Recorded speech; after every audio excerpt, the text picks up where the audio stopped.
"2,000 years ago, on April 15th, one of Jesus' disciples," now from my amateur point of view, let me put it to you best I can.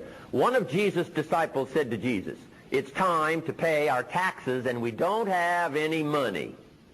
That's how come I know it was around April 15th.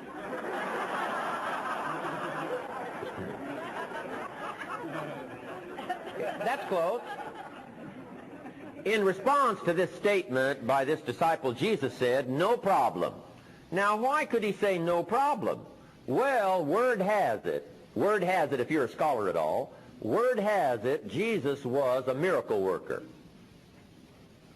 If you handed a problem to a miracle worker, what would he be inclined to say? No problem. You got to hang out with people like that. I'm telling you. Miracle workers. I belong to a little small group. We do business around the world. These guys are all miracle workers. What an incredible group. If you handed any of them a problem, guess what they would say?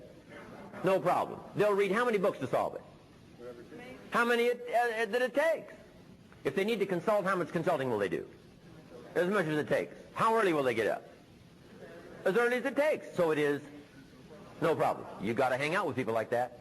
You cannot believe the thrill of being associated with miracle workers. People who will do whatever it takes to get the job done, perform miracles. Jesus said, "I'm telling you, it's no problem." He said, "It's going to be simple. This time to pay taxes and haven't got any money. It's going to be easy."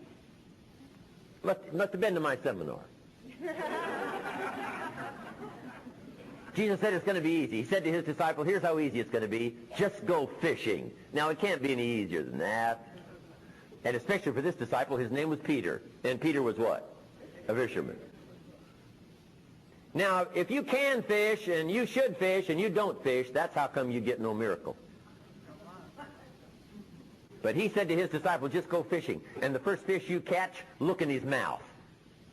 Peter said, "Okay." He was used to strange things happening. Peter goes fishing, catches the first fish, looks in his mouth, what? Coins.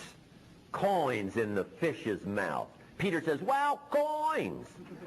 And he starts counting and adding up the value of these coins. Guess how much it added up to? Exactly enough money to pay his taxes and Jesus' taxes. I'm telling you, Jesus did pay taxes. Now the question is, should he? And my book coming up is going to answer that question, right? Yes, of course. Jesus and kids should pay taxes. Everybody has to pay. Now, what do we call coins in the fish's mouth? Here's what we call it, a miracle. And here's why we call it a miracle, simply because we don't quite understand how it works. That's all. It doesn't mean it doesn't work. It means we don't quite understand how it works, which is true of all miracles. And most of us, all of our life is a miracle. I'm telling you. Here's the greatest miracle of all. God says, now I'm an amateur on God too, but let me give you my best shot. God says, "If you'll plant the seed, I'll make the tree." Wow, you can't have a better arrangement than that. Number one, gives God the tough end of the deal. What if you had to make the tree? That'd keep you up late night trying to figure out, how do you make a tree? God says, "No, leave the miracle part to me. I got the seed, the soil, and the sunshine, and the rain, and the miracle of the seasons, and I'm God, and I can do all this miraculous stuff. I just have reserved something very special for you, and that's what? Plant. That's it. Not chant. No, you don't have to chant and sleep under a pyramid. No.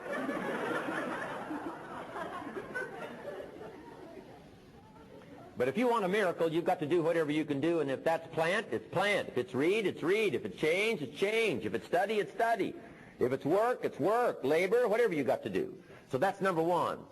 Labor that works miracles. Number one, do what you can.